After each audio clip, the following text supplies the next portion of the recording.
Entreprendre hors des normes est le podcast dédié aux femmes entrepreneurs qui désirent faire la différence par leur différence.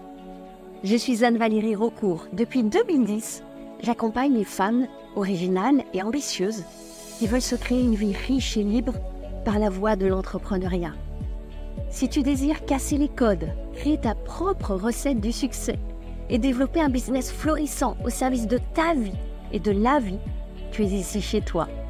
Dans le podcast Entreprendre hors des normes, je te dévoile, avec authenticité, profondeur et humour, des stratégies audacieuses, des approches mindset décalées et parfois même une vision perchée pour que ton business soit ton espace d'expansion.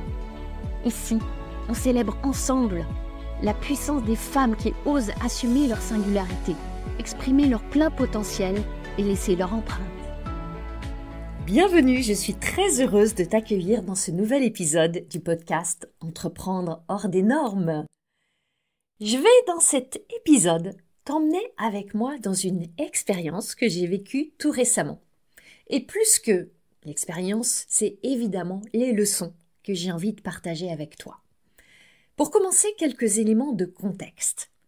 Ces dernières semaines ont été particulièrement intenses pour moi dans mon activité. Il y a eu une masterclass, donc toute une phase de communication, puis j'ai rouvert les portes de 100K Révolution, j'ai accueilli des nouvelles clientes, plein d'autres choses qui se sont jouées dans différents pans de ma vie. Et tout ça a donné une Anne-Valérie fort fatiguée. Je peux avoir une énergie incroyable et très vite voir mon seau d'énergie se vider. Auparavant, ça me prenait par surprise. J'ai appris maintenant à le voir venir, à l'anticiper et à mettre en place des mesures de sécurité. Bon, on peut dire que mon atypisme contribue à ça, à ces grandes oscillations émotionnelles, énergétiques. Et je sais maintenant ce qui va me faire du bien dans ces moments-là pour éviter d'arriver dans une situation vraiment extrême. C'est la raison pour laquelle le week-end dernier, j'ai décidé de m'offrir un massage. Et pas n'importe quel massage. Je me suis offert un massage dans un spa qu'on va qualifier de spa de luxe. Qui dit spa de luxe dit prix de luxe. Alors, je ne veux pas ici, évidemment, te raconter en menu détail l'expérience du massage, mais plutôt l'expérience de l'achat. Je me suis amusée à observer mes comportements autour de cet achat. Et bien sûr, à faire des liens avec certains comportements de mes clientes, connectés avec ce que je sais du fonctionnement du cerveau, des leviers de motivation de la décision, de ce qui se joue dans les décisions d'achat en particulier. Partant de toutes ces observations, analyses, compréhensions, connexions, j'ai créé cet épisode pour toi. Cet épisode a vraiment pour vocation de t'aider. Déjà, si tu ressens encore de l'inconfort à fixer des prix et aussi à en parler, communiquer, vendre, voilà, tout ce qui se passe dans le champ de ton offre, ton prix, la vente. Je veux vraiment qu'à la fin de cet épisode, tu aies une perspective nouvelle sur les notions de prix, de valeur, de vente, que tu aies gagné en confiance sur ta capacité à avoir les clients que tu désires et surtout au niveau de prix qui est juste pour toi. Voilà mon intention et je te propose qu'on y aille, on plonge dans cet épisode. Je te disais donc que je me suis offert une expérience que je vais qualifier d'exceptionnelle. J'adore les massages. Depuis très longtemps, je suis fan de massages. Et quand j'ai besoin ou envie de prendre soin de moi, comme on dit, prends soin de toi, le massage, c'est vraiment une des choses à laquelle je vais penser très vite et qui va très rapidement me faire du bien. Si tu me connais un peu, tu sais que j'adore aller à Bali, en Thaïlande aussi. Il y a plusieurs pays d'Asie qui sont vraiment mes petits îlots de paradis en ce moment et depuis un bon nombre d'années d'ailleurs, c'est vraiment Bali. À chaque fois que je vais à Bali, je profite pleinement avec une immense gourmandise et délectation des massages que tu trouves là-bas de manière très accessible. Et quand je dis vraiment très accessible. Ça veut dire accessible où il y en a un peu partout. Il n'y a pas nécessairement besoin de planifier, etc. Et très accessible avec des prix vraiment très bas par rapport à ce qui est pratiqué chez nous en France. Petite parenthèse, d'ailleurs, je repars tout bientôt à Bali. Au moment où va paraître cet épisode, je serai vraiment toute proche de mon départ. Bientôt, tu vas entendre à nouveau le chant des coqs, des grenouilles des rizières, des oiseaux, etc. de mon cher petit paradis balinais dans les futurs épisodes du podcast. Dans de nombreux pays d'Asie, il y a vraiment cette culture, c'est vraiment une culture du massage. C'est la raison pour laquelle, comme je te disais, c'est accessible, c'est facile, c'est très peu onéreux et ça fait partie pour moi de tous les aspects que j'aime vraiment vivre là-bas. Quand je suis à Bali, je m'offre un massage peut-être 2 fois par semaine. Il y a un petit institut de massage qui est à quelques pas de la maison que je loue là-bas. J'ai même pas à passer réservé ou je réserve à la veille pour être sûre d'avoir ma masseuse préférée. Je réfléchis pas trop en fait. Ça fait partie de mon mode de vie là-bas. En France, c'est une toute autre histoire. Il faut réserver à l'avance, c'est beaucoup plus cher, il n'y a absolument pas de spa près de là où j'habite. Bref, c'est toute une organisation et c'est une décision qui prend une autre dimension. Selon là, ce week-end dernier, j'ai vraiment décidé de m'offrir ce massage luxueux et onéreux et vraiment divin. J'ai envie de lui donner ce qualificatif. Je vais te partager plusieurs réflexions par rapport à ça. Des réflexions et des leçons. La première réflexion que j'ai envie de t'offrir, c'est que l'écart de prix, il y a un sacré écart de prix entre mes massages balinais et ce massage que j'ai pu m'offrir là. Il n'est pas justifié par la prestation, il est justifié par l'expérience. Qu'est-ce que je veux dire par là ?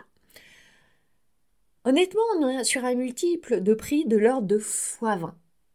C'est 20 fois plus cher ici, ce massage que j'ai vécu là, que mon standard balinais. Pourtant, si tu regardes bien, c'est le même service. Et il y a une praticienne, une masseuse. Je prends toujours un massage d'1h30. Pour moi, 1 heure, c'est beaucoup trop court et frustrant. Tu as 1h30 des deux côtés. Tu as une huile de massage. Tu as une cabine solo. Tu as un lit de massage. Basiquement, c'est la même chose. Même service, mais, et c'est là qu'arrive l'énorme mais, le niveau d'attention, le niveau d'excellence est très, très, très différent. Si je parle par exemple de la praticienne, de la masseuse, les techniques de massage sont beaucoup plus sophistiquées, fines, subtiles, variées, dans l'expérience que j'ai vécue là tout récemment, que quand je suis à Bali, et j'entends à Bali dans les petits spas de rue que je fréquente. La qualité de présence, d'attention, d'adaptation à mon souhait du moment, à mon corps du moment, à mon énergie du moment. On n'a vraiment pas la même qualité finale de massage. Si je parle de l'huile, dans mon petit spa balinais, il y a une huile, toujours la même, qui est dans un espèce de gros bidon en plastique, ça me va très bien. Il y a une senteur qui n'est pas du raffinement le plus ultime. Évidemment, dans le spa de luxe, on m'a proposé un choix entre 5 huiles différentes en m'expliquant leurs vertus. Elles ont une qualité biologique, les senteurs sont subtiles. L'huile, c'est assurément pas la même. Si on regarde la cabine et que tu regardes les critères de propreté, le confort du lit, le soin dans la décoration, l'insonorisation de l'espace, le choix de la musique, les senteurs de l'espace, tout est différent. Et différent, évidemment, dans un niveau d'une bien meilleure qualité qui tend à l'excellence dans le spa de luxe. Ce sont vraiment tous ces détails qui font la différence. La différence dans le vécu de l'expérience. Et, évidemment, en corrélation, la différence du prix. Une autre réflexion que je veux te partager, elle est en lien avec l'importance des valeurs. Pourquoi est-ce que j'ai choisi d'aller dans ce spa de luxe? Parce que ça touche à des valeurs qui sont importantes pour moi.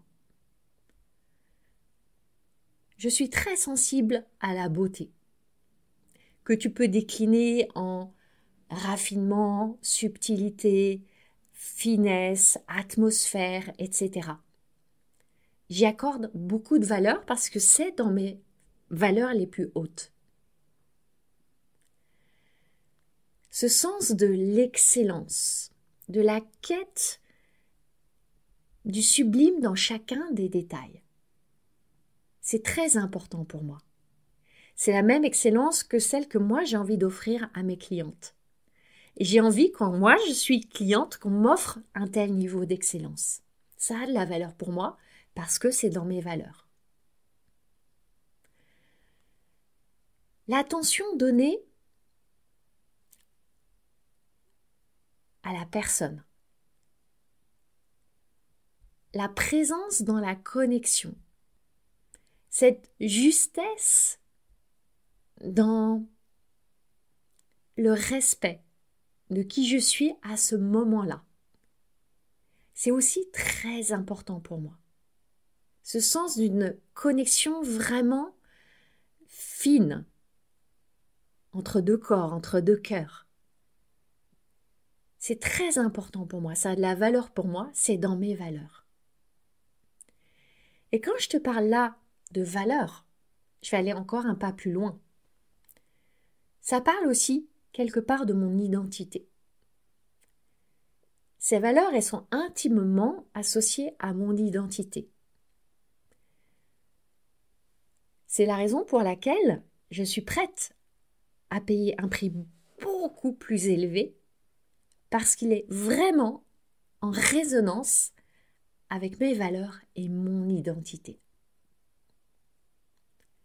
Et j'en reparlerai un petit peu plus tard de ce champ-là parce que c'est vraiment important.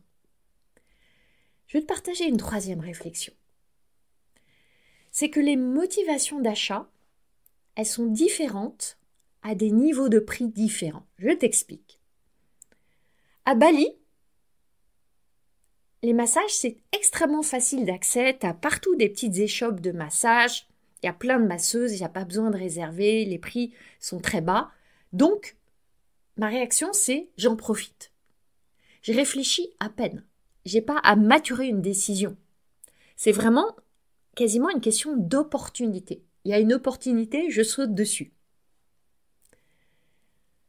La grande différence, c'est que dans l'expérience de mon spa de luxe, il y a un véritable engagement. À plusieurs niveaux. J'investis clairement pour mon bien-être. Ça, c'est une motivation fondamentale, même en temps de crise. Et j'ai presque envie de dire, surtout en temps de crise, les gens ont envie, ont besoin d'investir pour leur bien-être. Ont encore plus besoin de se chérir, de se choyer que quand tout va bien. Petit message en passant, pour toutes celles qui se disent que c'est pas essentiel de prendre soin de soi en ce moment, qu'il y a d'autres priorités, qu'il y a d'autres urgences. Toutes celles qui vendent pas des choses vraiment où il y a un enjeu soit de vie ou de mort, soit de générer plus d'argent en ce moment. Les gens en ont besoin. Les gens en ont encore plus besoin qu'avant. Quand je parlais d'achat motivé par un véritable engagement, comme je te le disais juste avant, j'achète aussi pour des valeurs. Un alignement entre mes valeurs et les valeurs véhiculées par cette marque. Ça veut dire que j'avais préalablement une image de cette marque, une confiance dans la marque. J'ai acheté parce que j'ai une confiance suffisante dans le fait que la marque va tenir sa promesse, dans l'expérience que je vais vivre. Même si, et ça c'est important, même si je ne suis jamais sûre. Parce que la masseuse, même si elle a le label d'une grande marque, d'un grand spa, il se peut tout à fait qu'elle ne me propose pas un massage comme je les aime. J'ai ma sensibilité particulière, j'aime les massages qui sont de telle manière, avec tel type de pression, tel type de doigté, etc. Il se peut que la masseuse, aussi attentionnée et douée soit-elle, elle ne m'offre pas ça. Ou aussi, elle peut être fatiguée, elle peut être malade, je peux ne pas aimer une odeur, être trop sensible à la matière du drap sur le lit. Il peut se passer plein de choses, en fait. J'ai absolument pas une certitude à 100% que l'expérience va être géniale comme je l'attends. Il y a toujours un risque et pour autant, pour les raisons que je t'ai citées avant, je prends la décision. Ça me met à une autre réflexion que je vais te partager. Je me suis auto-convaincue de cet achat. Personne n'a eu à me convaincre, à me manipuler, à me vendre quoi que ce soit. C'est même le contraire. Parce que il n'y avait pas de rendez-vous disponible. Pour tout te dire, j'avais anticipé. J'ai pas attendu le tout dernier moment en me disant « Oh là là, Anne-Valérie, t'es trop fatiguée, il te faut un massage ». 15 jours avant, j'avais anticipé. Il n'y avait déjà pas de créneau pour ce week-end-là. Il faut réserver au moins 3 semaines à l'avance. Et tu sais quoi? En voyant ça, j'avais encore plus envie. Ça a encore attisé mon désir. Je me suis dit que ça devait être vraiment génialissime pour qu'il soit complet 3 semaines à l'avance. Ça, c'est la puissance de l'effet rareté. Quand tu vois qu'il n'y a plus de place, tu te dis « Waouh, ça doit vraiment être fabuleux !» Du coup, c'est moi qui ai insisté pour acheter. Quelques jours avant le week-end, j'ai rappelé. C'était encore complet. Le week-end avant, j'ai rappelé. J'étais ultra motivée. À aucun moment, on a essayé de me vendre. Au contraire, on me repoussait en disant « Mais on vous dit, madame, il n'y a pas de place. » J'ai insisté pour être sur la liste d'attente. Et miraculeusement, un désistement est intervenu et j'ai eu ce massage. À aucun moment, on ne m'a vendu le massage. Je me le suis vendu à moi-même. Ça, c'est la magie. Pourquoi? Pourquoi ça a marché comme ça? Pour une simple raison. Parce que je percevais une valeur très importante pour moi à ce moment-là dans ce massage. J'insiste, pour moi et à ce moment-là. Si on remontait 1 mois en arrière ou 2 mois en arrière, j'aurais très probablement pas acheté. Je ne me serais pas offert un massage à ce niveau de prix-là il y a 1 ou 2 mois. Qu'est-ce que ça nous enseigne, ça? Ça nous enseigne que ce type d'achat, je parle ici d'achat à des prix entre gros guillemets élevés, élevé c'est évidemment très subjectif, ces achats sont faits par des êtres humains qui à un moment donné répondent à un désir. Le timing et le contexte jouent. Pour moi, clairement, le timing et le contexte ont joué. Comme la valeur perçue était suffisante pour moi, j'ai décidé de payer. Donc personne n'a eu à me dire de le faire. J'insiste vraiment sur le fait que cette question de la valeur perçue, elle est importante. À un moment donné, dans un contexte donné. La valeur, en l'occurrence, je l'aperçois parce que, d'abord, j'adore les massages. Fondamentalement, j'adore ça. C'est mon cadeau que j'adore me faire. Tu prends, par exemple, mon père, il déteste les massages et il faudrait le payer pour qu'il se fasse donner un massage. Jamais il paierait 1 centime d'euro pour ça. Alors que pour moi, j'avais un désir intense. Pour être prête à payer à un certain niveau, il me faut un désir intense. En plus, ce week-end, j'estimais que j'en avais besoin. Besoin pour mon corps, besoin pour ma vitalité, besoin pour ma santé, besoin pour reprendre un nouveau souffle. On a donc là l'alliance du désir et du besoin. Troisième chose, dans mon monde intérieur, dans mes pensées, dans les histoires que je me raconte, je considère que c'est quelque chose qui est pour moi. Je me suis donné la permission et au-delà de ça même, je suis identitairement une femme qui prend soin d'elle en s'offrant des massages. Et je me permets ça, quel que soit le niveau de prix. Ça touche à mon identité. Et personne n'a à me convaincre que ça touche à mon identité. Je suis auto-convaincue de ça. Tout ce que je te détaille là, ça te donne énormément d'éléments de réflexion sur tes prix, sur ta valeur, sur tes comportements dans la vente. C'est la raison pour laquelle j'aide très fréquemment mes clientes dans 100K Révolution en coaching autour de ces sujets sensibles du prix et de la valeur. Et c'est intéressant de voir que souvent, elles croient que fixer le prix, c'est le plus difficile. Elles tergiversent autour du prix et la vérité, c'est que c'est pas difficile. Le prix, c'est une suite de chiffres. Ça tient à une décision. En 10 minutes de coaching, c'est résolu. Là où ça devient intéressant, là où c'est plus délicat, c'est dans le champ de la valeur. Parce que tu as d'abord à percevoir, toi, la valeur de ce que tu offres, pour ensuite la faire percevoir. Tu as ces deux mouvements à embrasser. C'est là le vrai travail. Et c'est là qu'on entre dans le champ absolument passionnant du marketing. Partant de ces observations, ces réflexions, tu as déjà des très belles leçons.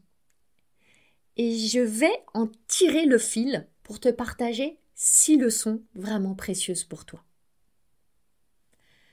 La première leçon.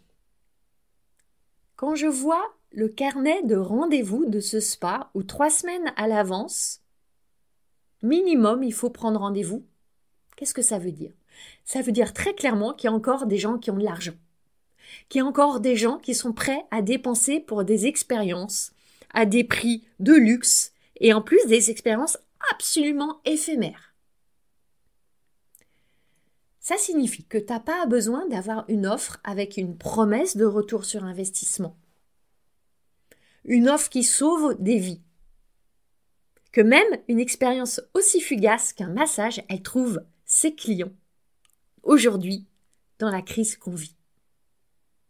Je voulais commencer vraiment par poser cette idée qui est peut-être à contre-courant de ce que tu peux avoir tendance à penser avec tout ce qu'on entend dans l'environnement aujourd'hui. Deuxième leçon. Quand je te parle de mon expérience où je peux m'offrir des massages dans une palette de prix avec un multiple de 20 au moins entre les massages les moins chers et les massages les plus onéreux. Qu'est-ce que ça veut dire ça? Ça veut dire que tes clients ne sont pas nécessairement compartimentés avec d'un côté des clients qui ont des sous et de l'autre côté des clients qui n'ont pas de sous. Et que tu aurais par exemple un pool de clients qui vont être ceux qui vont acheter des offres pas chères et puis que tu vas devoir trouver absolument d'autres clients pour vendre des offres à des prix plus élevés. Ce que je veux te montrer, c'est que tu peux avoir des clients qui ont par exemple acheté un atelier à 20 € et qui sont les mêmes qui vont acheter un programme à 2000 €. Les mêmes personnes. C'est pas parce qu'une personne a acheté un atelier à 20 € qu'elle va pas investir 10 fois, 100 fois, voire plus dans une autre offre. Et tu sais maintenant qu'est-ce qui va faire la différence? La valeur qu'elle va percevoir dans ce que tu vas lui offrir. Et si tu lui donnes énormément de valeur dans ton atelier à 20 €, ça va consolider sa confiance que dans le programme à 2000 €, pour continuer sur cet exemple, elle va recevoir 100 fois plus de valeur. La même personne. Ce n'est pas nécessairement des personnes différentes. Troisième leçon que je veux te partager. Je t'ai montré combien les achats se font dans un contexte et à un moment donné. Parce que nos désirs évoluent et nos besoins fluctuent aussi. Qu'est-ce que ça veut dire ça? Ça veut dire une chose très intéressante et extrêmement rassurante. c'est que si on te dit non un jour, ce n'est pas non toujours. Un non un jour n'est pas un non toujours. Si on te dit non un jour, c'est juste non maintenant. Et peut-être que dans 1 mois, 6 mois, 1 an, les désirs de la personne auront changé, ses besoins, sa conscience de ses besoins aura évolué. Son contexte sera différent et ça sera peut-être un grand oui. D'où l'importance de continuer à cultiver, nourrir, entretenir, chérir ces relations. 4e leçon que j'ai à t'offrir. Tes clients achètent en grande partie pour des valeurs dans lesquelles ils se reconnaissent. Je t'ai partagé en quoi les valeurs de ce spa de luxe étaient en résonance avec des valeurs qui sont très hautes pour moi. Si je parle par exemple de mon accompagnement 100K Révolution, il est très clairement porté par des valeurs de joie, d'authenticité et d'excellence. Si je n'en prends que 3, il y en a d'autres, mais ces 3-là sont vraiment des valeurs phares de 100K Révolution. Évidemment, les clientes qui rejoignent 100K Révolution sont pour beaucoup en résonance avec ces valeurs de joie, d'authenticité et d'excellence. Qu'est-ce que ça te dit, ça? Ça te dit que c'est essentiel que tu montres tes valeurs. J'ai bien dit montrer. Je n'ai pas dit dire tes valeurs. Bien sûr, tu peux les dire. Tu peux dire quelles sont tes valeurs, les partager dans un post ou n'importe où, ton site web, etc. Mais ce qui est tellement plus impactant, c'est de les montrer, les révéler en mouvement, les mettre en vie.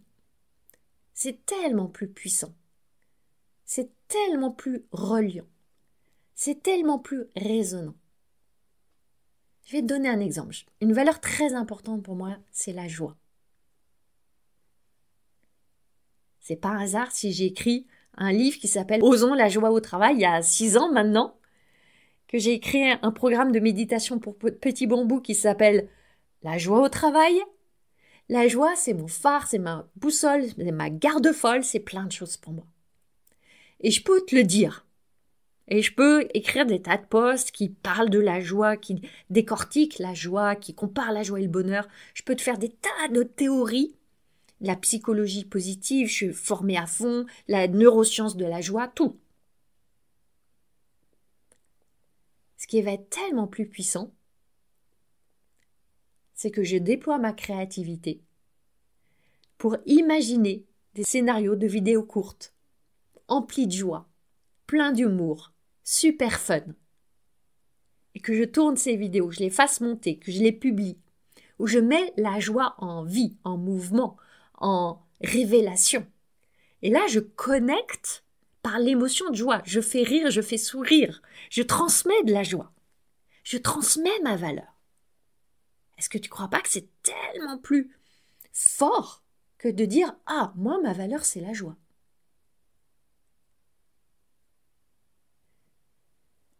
Comment est-ce que tu peux démontrer tes valeurs, les incarner, les mettre en vie? Si par exemple la générosité est une valeur importante pour toi, montre-le. Il y a 1000 manières de te montrer généreuse. Ça va être vraiment puissant que tu ailles jouer avec ça. La 5e leçon que j'ai envie de te partager, elle parle des personnes qui vont percevoir la valeur de ce que tu offres. Qui va percevoir cette valeur? Je t'ai donné des indices tout au long de ce podcast. Si je rassemble tout ça, ça donne un cocktail gagnant. Un cocktail avec 3 ingrédients dedans. Ce sont des personnes qui sont motivées par un désir intense pour ce que tu proposes, qui ressentent un besoin et dont l'identité est touchée. L'identité est en résonance avec ce que tu proposes. Ce que tu proposes les emmène dans une identité qui est leur identité rêvée, leur identité aspirationnelle. Quand tu as créé ce cocktail gagnant, tu n'as plus à convaincre. Tu as seulement à révéler la valeur. À révéler cette valeur dans cette confiance que les personnes qui sont dans la résonance vont être touchées, vont être intéressées, vont être attirées.